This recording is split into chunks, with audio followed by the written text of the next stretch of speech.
আজকে বিকালবেলা হঠাৎই আমার ফোন নাম্বারে একটি অপরিচিত নাম্বার থেকে কল আসে এবং তিনি অশ্রাব্য অশ্লীল গালিগালাজ করেন, প্রাণনাশের হুমকি দেন।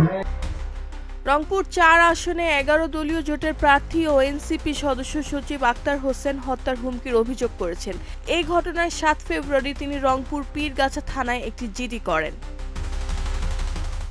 জিডিতে তিনি উল্লেখ করেন, নির্বাচনী প্রচারণা চলাকালে শনিবার বিকাল ৫:৩০টার দিকে পীরগাছা থানাধীন ছাওলা ইউনিয়নের কিসামত গ্রামে অজ্ঞাত একটি মোবাইল নাম্বার থেকে ফোন করে তাকে প্রাণনাশের হুমকি দেওয়া হয়।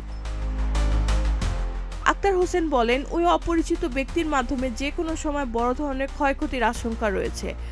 বিষয়টি ভবিষ্যতের জন্য থানায় ডায়েরিভুক্ত করা হয়েছে। এদিকে এক ভিডিও বার্তায় আক্তার হোসেন বলেন, ভয় দেখিয়ে জয়যাত্রা থামিয়ে দেওয়া যাবে না।